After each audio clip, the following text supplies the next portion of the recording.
Good morning, ladies and gentlemen. My name is Dereck Blair. I'm president and founder of Caprock Financial Group. I want to thank you for joining us this morning. This is Caprock Wealth and Wellness, the Caprock blueprint to a richer, more balanced life. And I want to thank you for taking time out of your day on this beautiful Saturday to join us. If you have any questions for us, our phone number here at the office is 806-749-7870. My email is Dereck, D-E-R-E-C-K, at caprockfinancialgroup.com. And I'm really excited about today's show. There's a young lady joining us that I'm really excited about. I had a privilege to meet her a little while back, and I've just really learned a lot from her.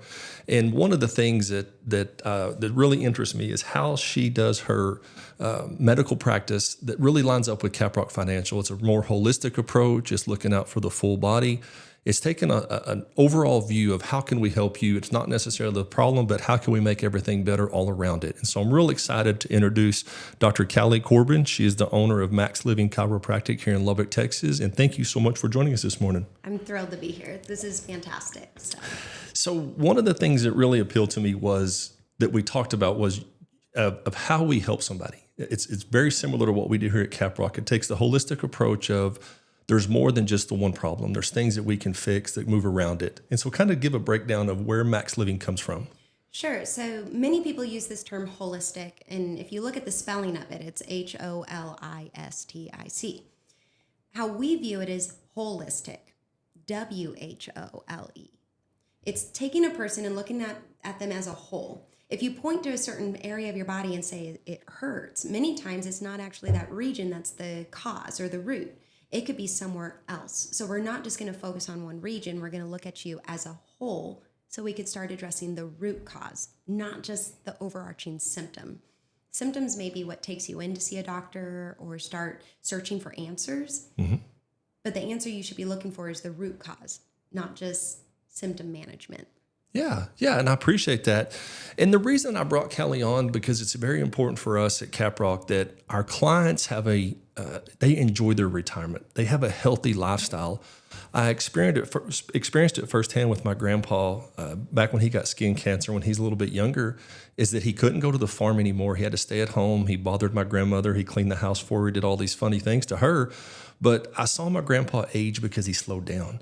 And so for our clients at Caprock, it's important that we continue that lifestyle and we stay active and we take care of ourselves. And that's one of the things that appeals to me about MaxLiving is you do continue your lifestyle, you stay active. Right. It's not enough, as I was talking about that symptom, it's not enough just to look at a symptom and go, oh, that went away, I must be better.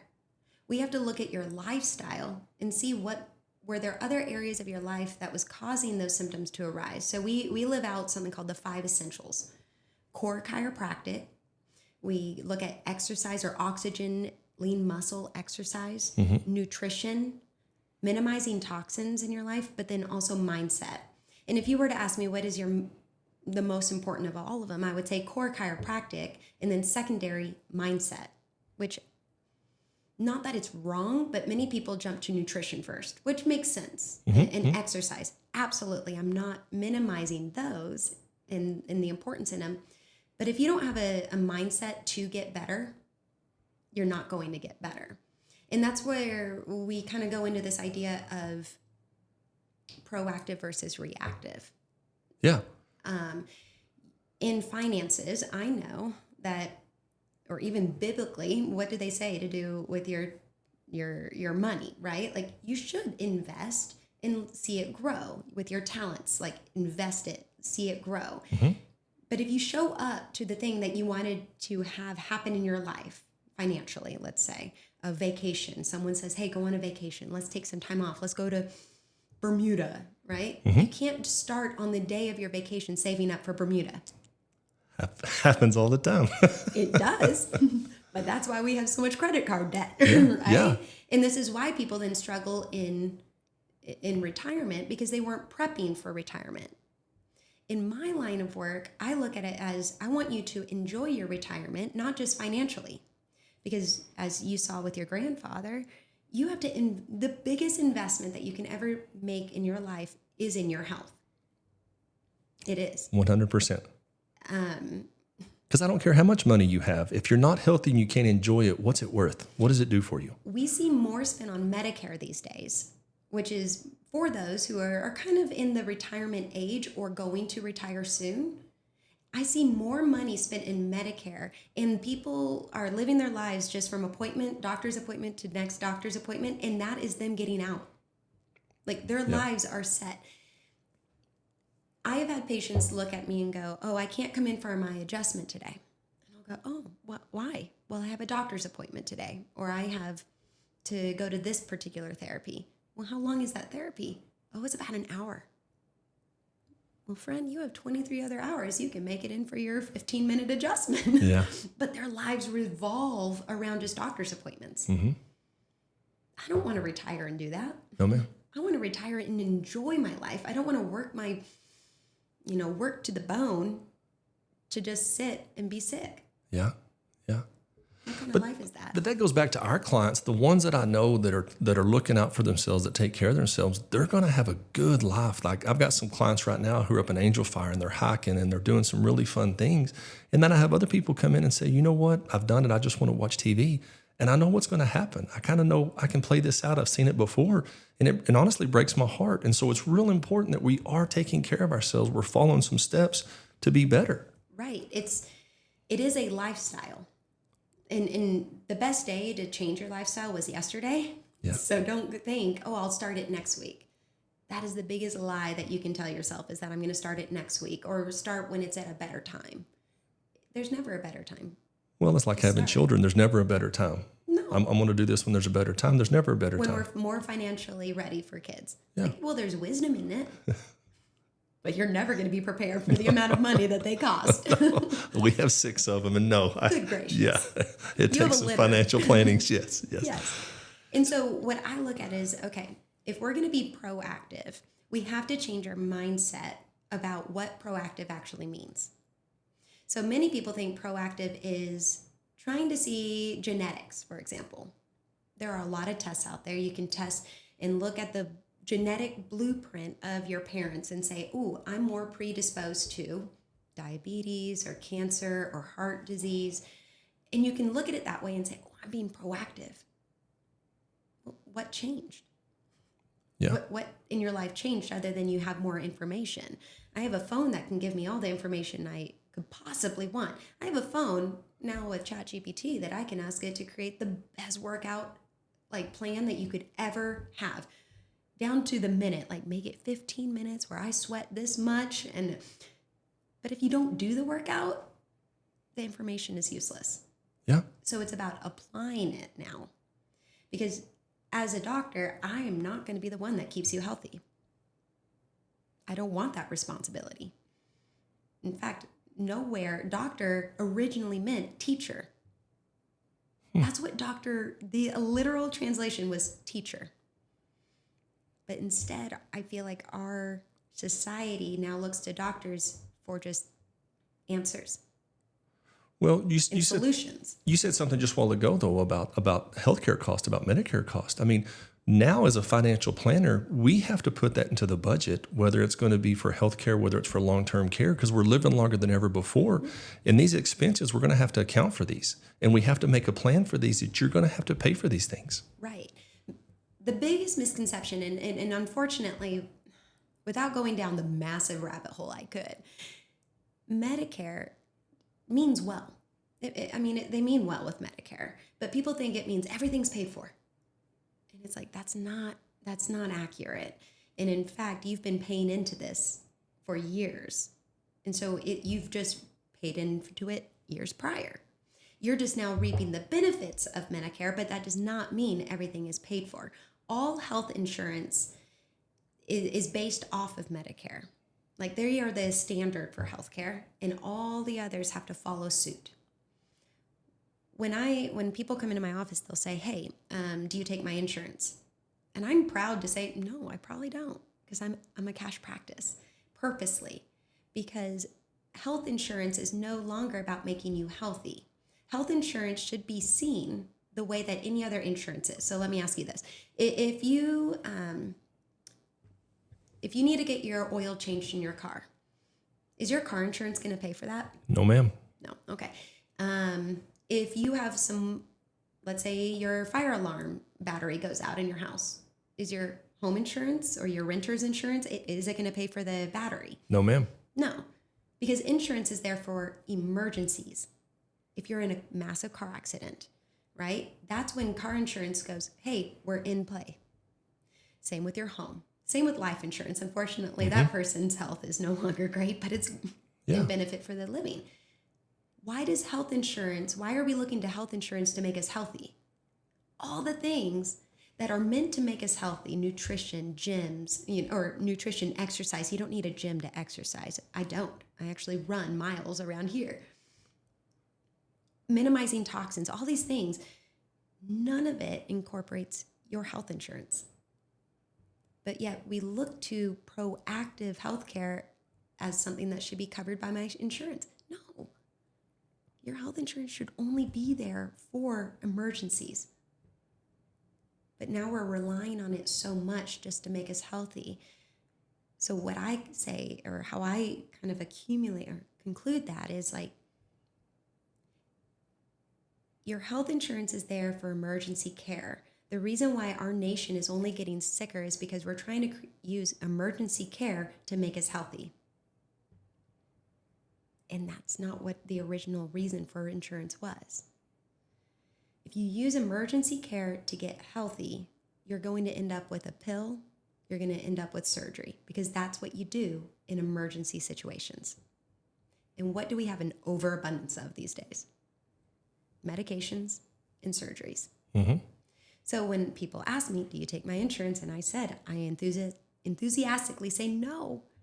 It's because I'm actually going to look at your health and what is in the best interest for you, not what is covered by your insurance. When you see a plan or a recommendation from me, you know it's not because insurance said this is the only thing it's going to cover. No, I'm going to say because you told me you want to be able to ride rides at Disney World with your grandkids. Yeah. So I want to help you get and reach that goal, not just, well, my insurance covers 10 adjustments. That in itself is another rabbit hole. It's not true. But that's the point, is that you have to take initiative for your own health, not rely on health insurance. Don't rely on me. I'll help facilitate it.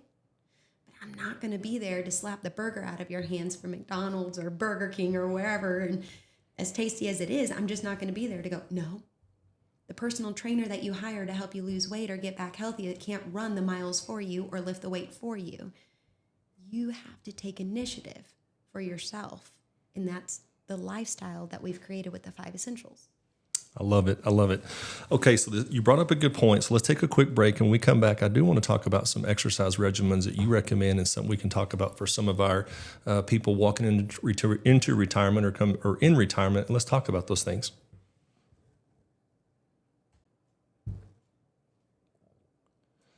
All right, welcome back again. This is Caprock Wealth and Wellness. This is Dereck Blair, and I'm joined by Kallie Corbin this morning. And so one of the things that Kallie just brought up was just about an exercise regimen, and something I wanted to talk to her about, just kind of me specifically. It hit me last year. So I've had some hip issues in the past, and it came to a point that it was bone on bone, just really driving me crazy, and it was time. So I did go get a total hip. But for my insurance purposes, I had to do the pre-therapy, then the surgery, and the post-therapy. And one of the things that was real eye-opening for me in the pre-therapy was the flexibility part of it. And basically that's what we really did. My legs were strong enough, but there was no flexibility in my hips and my legs. And that's something that we worked on a couple of months before my surgery. And I've come to learn, and I found out that flexibility is a big, big part in the senior lifestyle that can cause some of these issues, whether it's our back, our hips, our knees, our shoulders. Tell me kind of from your point of view how important that is and things that we could be doing to make that better. Absolutely. So motion is life. You have to, let me say it again, like motion is life. If you're not moving, you're what? You're laying sedentary. You're dead. If you're not moving, yeah. You're dead. And many might even bring up like, well, if you're paraplegic, you're not moving. It's like, no, they have physical therapists that come in and move the body for them, because they understand that if you are fully sedentary, never moving, your body will think that it's dead. And it will start to decompose with bed sores, and sores will start to occur. So movement is life. So when patients, again, come into my office and they have a lack of flexibility, let's just use the neck for a moment, because the neck, the cervical spine, has the most range of motion of anywhere in your spine, okay? So if I turn my head left, which is ironically one of the most complained about flexibility or range of motions for patients. Reason being is when you drive a car and you have to check that blind spot, which way do you have to turn? Turning left. You have to turn left. And majority of patients will say, I can't check my blind spot. And if they do, they have to do this. They have to have their whole body turned to look out that back window. So when I look at the spine then about it, and I go, okay, there's fixations. We call them subluxations, but fixations. It's not moving the way that it should. Is it going to create health and wellness? Or over time, is it going to create dysfunction, dis-ease? Yes, dysfunction. Dysfunction and dis-ease, no different than your hip. I asked the question, why did that hip wear out before the other one? Why would you think? Well, I did have a special reason. My hip came out of place when I was in high school, and they had to put some pins. An injury. Mm-hmm. It was an injury. Okay, so a little bit different. So you have a pre-existing injury that caused this. Okay, for many, when I say, well, why that hip and not the other, they'll say, well, or they'll first tell me like, oh, it's my hip because of my age. It's aging. It's just wear and tear. And I'm like, well, the other side of your hip is the same age as the left side. So why is the left side?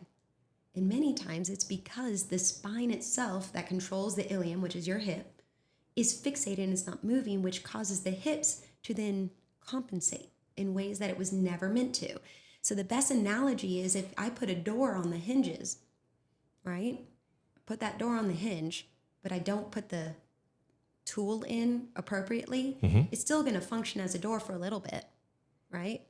But then over time, it's going to start creaking. And over time, it's going to start rusting faster. That particular hinge is going to rust faster. It's going to create dysfunction. So when you start to get to see a chiropractor and they adjust that region, it unfixates, right? We remove that subluxation, which is a condition of less light. That's the actual breakdown. So less impulse from brain into the body. But now you unfixate that and you have a little bit more mobility. That's when we start introducing exercises, right? You're more freely moving. If you're only moving to the amount that you're allowed, are you really going to improve it? No, you have to keep pushing it a little bit more. And so what I typically tell people, depending on your condition or depending on your abilities, I always tell people it's all about metabolic conditioning plus functional movement. So metabolic conditioning meaning, are you raising your blood pressure? Like, are you getting circulatory system moving, functioning? And then are you lowering your heart rate? And then are you bringing it back up? And are you lowering it? Because that's going to build thresholds and you burn things longer even after your workout. So you can go to the gym and spend 2-3 hours at the gym. Great. Okay. But you could also do metabolic conditioning for anywhere between 15 to 20 minutes and get a better workout if you increase and decrease that heart rate. But then if you add the final component of a functional movement, some of these movements can be as simple as crawling. Have you ever seen, so with football players, you'll see it sometimes. It's normally a negative. It's the bear crawl. The bear crawl. Oh, my son hates those. Like, you see it. I'm in trouble. It in movies. It's like, oh, get on the line. And you're like, oh, bummer. But bear crawling crosses the hemispheres of the brain. And so you actually get better flexibility with functional movements at the same time keeping your brain healthy because it's requiring both the left side of your brain and your right side of the brain. But the more you do this, the more flexibility in those rotator cuffs, more flexibility in those hip flexors, more flexibility in the flexion extension of your ankle, all because of that one motion. And if you require it on time, now you're getting your heart rate up.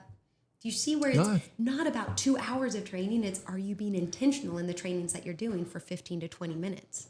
Well, I mean, I look at myself, for example. So I sit here all day and I look at a computer most of the day. I might be on my phone some. And so my neck is in one position most of the day. And then I go home, I'll do a workout. If I can get to the gym, I'll lift some weights. I might do a little cardio, but never am I going to do some stretching that's going to turn my neck or turn my back to make that flexibility a little bit better for me. I just don't do those things, and I should. It's funny. There's so much more research coming out as people are actually being intentional with this question of, is it better to do static stretching or dynamic stretching? And explain those for me. Break them down. So static would be what we all were taught when we first started soccer. Cross your arm across your chest and hold it there. That's considered a static stretch. You're not moving anything. You're not warming anything up. You're just pushing it past a certain limit. Mm-hmm. Dynamic is, again, back in your pee-wee soccer days or football, where you swung your leg back and forth. That's considered dynamic. You're engaging the muscles while stretching it. So in my office, before anybody gets adjusted, they sit on something called, they do two things, but one specifically is a wobble cushion. It's not fancy. It's exactly what it sounds like. It's a cushion that you wobble on. It's as simple as it is. But we teach you to do specific ones based on what your x-rays told us to do. Because if you have, for example, let's use you. If you had a hip replacement surgery, I know that hip has scar tissue. It has a lot of adhesions that need to be broken up. So I'm going to have you do a little bit more to that side in that back and forth motion and back and forth this way. And I warm up the spine all while you're doing dynamic stretches to break up those adhesions, to also increase your flexibility in your hip. That probably engages the core some too, doesn't it? Oh, absolutely. I think core should be a part of anything and everything. If you're doing an arm day, your core should be engaged. It's that simple. Your core is your girdle. Yeah.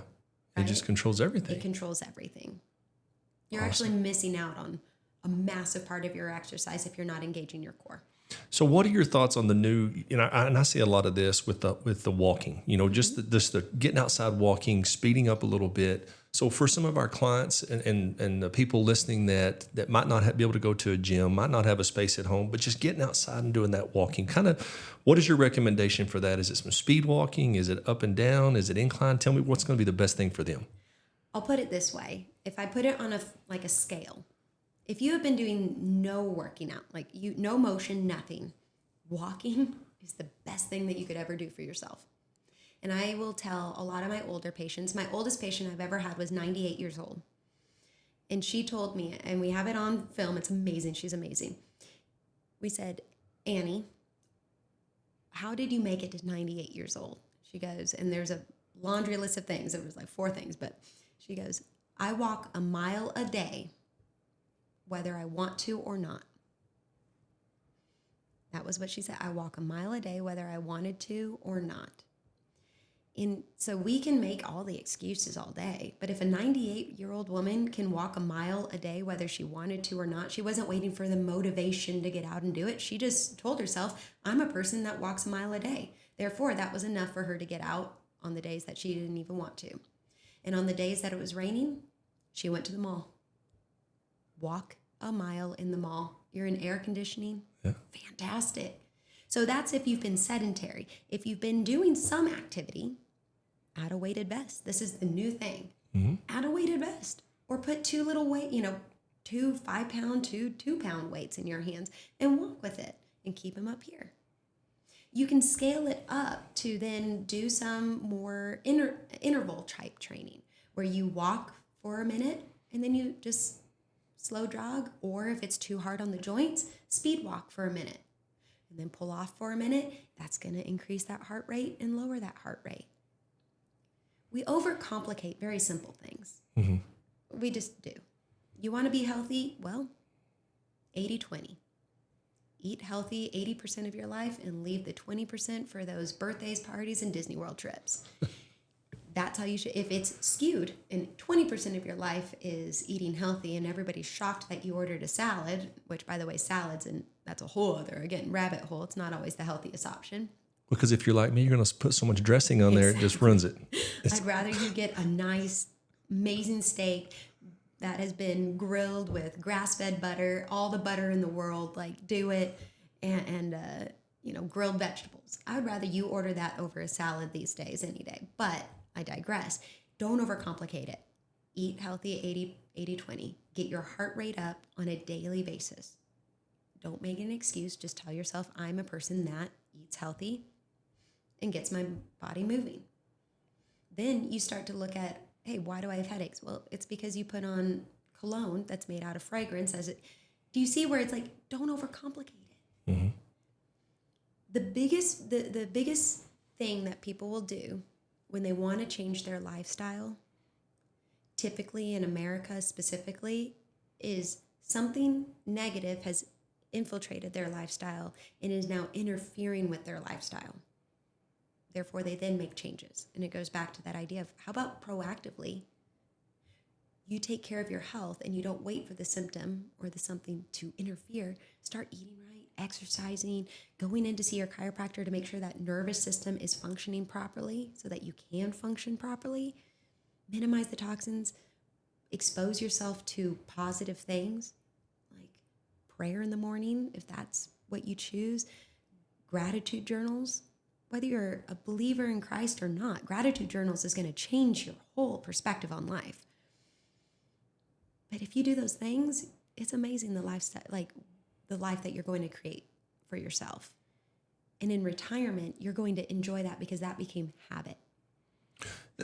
That's a great point. It is interesting. So recently, a group of us guys that we work together that are advisors around the U.S., all different states, we did start a kind of a text group about 3 positive things that happened that day. No matter what happens, we want 3 positive things. And it's interesting to read theirs and kind of what I put in, because some days are just not positive, and you got to find things that are positive. But if you look towards the positive side, man, you go to sleep better, you wake up better. It's all around just better feeling that, you know what, today wasn't as bad as I thought it was. There was some good things that happened. We allow 15 minutes, maybe 20, let's say an hour of our day to ruin 24 hours. We allow 1 hour of our day of bad to influence the 23 other hours. The most successful people are the ones who are the most resilient, that can move on fast.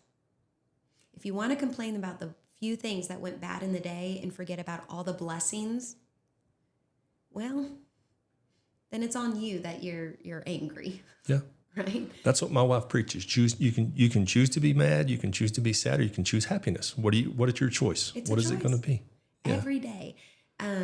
So within MaxLiving, so we take care of patients, right? Mm-hmm. We take care of patients, and MaxLiving is nationwide.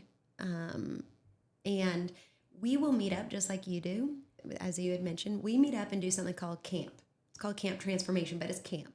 And we go to Podunk, No Town, Florida, a town in Florida, an hour outside of Orlando. And we stop and we celebrate all of our patients' success and goals, and it's what keeps our why moving forward. But we have to then look inward and go, where do we have our own self-limiting beliefs? Many times it's that we're allowing that 1 hour a day, or that one patient that chose not to continue with care, or that one lunch and learn that didn't go well, or maybe it's the person that's not healing on the time frame that we want them to heal at. That limits us from really reaching the masses in our communities, or just simply be a good mother or wife or husband or sister, brother, whatever, at home. Yeah. Because if you can't leave it at the door when you go in, you're going to bring it home with you. That's 100% true. 100% true. Well, Dr. Kallie, we're running out of time today, but I definitely want to invite you back next week, because there's a few things that we didn't talk about today that I'd really like to get into. So I would love to have you back next week. Again, this is Dr. Kallie Corbin. She is the owner of MaxLiving Chiropractic here in Lubbock. Again, my name is Dereck Blair. This is Caprock Financial Group. This is Caprock Wealth and Wellness. And just thank y'all so much for joining us this morning. I hope you appreciate it. I hope you have a wonderful day. And we look forward to talking to y'all next week. Thanks, and have a good one. Bye-bye.